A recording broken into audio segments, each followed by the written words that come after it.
I'm a state representative from Cape Cod. I'm in my 4th term, and I am here to talk about YouTube. But before I do that, I want to share a couple of comments, I guess editorial comments that I heard some things at the luncheon and around that I want to expand on a little bit. First of all, 2010 is a real opportunity for the Republican Party to have a resurgence here in the Commonwealth, a real opportunity for those of you who are considering being candidates, and a real opportunity for those of you who are activists to find candidates to support. I'm not going to repeat everything that was said at the luncheon, but it mirrors the late 1980s all the way to me.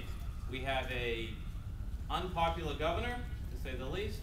We have an economic situation which the Democratic Party is responding to by raising taxes, making it more expensive to be here in Massachusetts.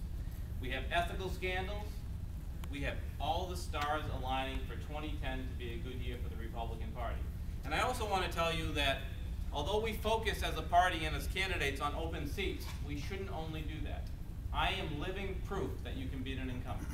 I beat an incumbent. I beat an extremely liberal Democratic multi-term incumbent in 2002, and I'm going to attribute it to 2 things, and one of them is not YouTube, because it wasn't there.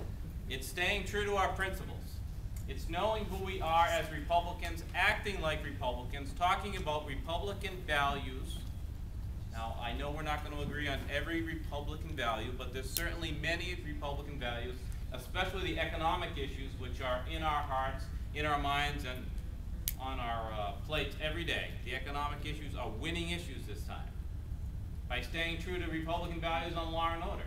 By not being afraid to, in this politically correct climate, to talk about illegal immigration, to talk about the death penalty, to talk about all the law and order issues which are on our front pages every day. And so I think if you do that as a Republican candidate and as a party, Madam Chair Lady, if we do that as a party, we stand tall and talk about Republican principles, Republican values, the history of our party. We have a tremendous Republican history. From the very day it started until today, we have a lot of things to be proud of. But we have allowed, unfortunately, in the past 4 years or so, to be somewhat almost embarrassed that we're Republicans, to be on the defensive all the time, to be explaining things, to giving, how can I say this, by giving excuses for people. We have a bright future as a Republican Party, but only if we get back to those core Republican principles and we run hard on them and we run firm on our beliefs. So, being true Republicans, talking about our values, and working twice as hard as our opponents. And that's how I won in 2002. We are at a disadvantage. I find so many candidates and party activists who think that if we get somebody on the ballot, 2 names on the ballot, we have a 50-50 chance to win. I know, you should laugh. It's not true. It's not even close to being true. We have to work twice as hard as our opponents. We have to ignore the media bias. We have to ignore all the noise that gets on around us as candidates and work twice as hard. So, I'm here to talk about YouTube, but let me be clear that YouTube, electronic media, none of it even comes close to replacing the personal contact that the party needs to have with individuals, and candidates need to have with individuals, town committees need to have individuals. There are the right Republicans, there are the left liberals, they're never going to vote for either side.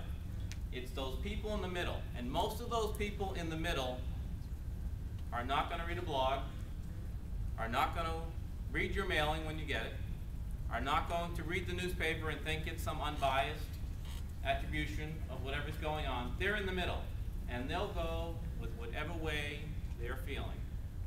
And on the state legislative level, the local level, it's all about personal contact and being true to your beliefs. If you can go up to somebody's door, look them in the eye, shake them in the hand, ask for their vote, and tell them something about yourself personally and something about your own views, you're almost assured to have their vote. And so all of these tools that we're going to talk about this afternoon, I'm focusing on YouTube, are great ways to enhance and supplement the message. But don't think because we're in this new media age of blogs, of YouTube, of Facebook, of social networking, of all of these things that are out there that they even come close to replacing the personal contact. It's 80% personal, 80% reputation, 80% values and beliefs, and working your tail off, and 20% everything else.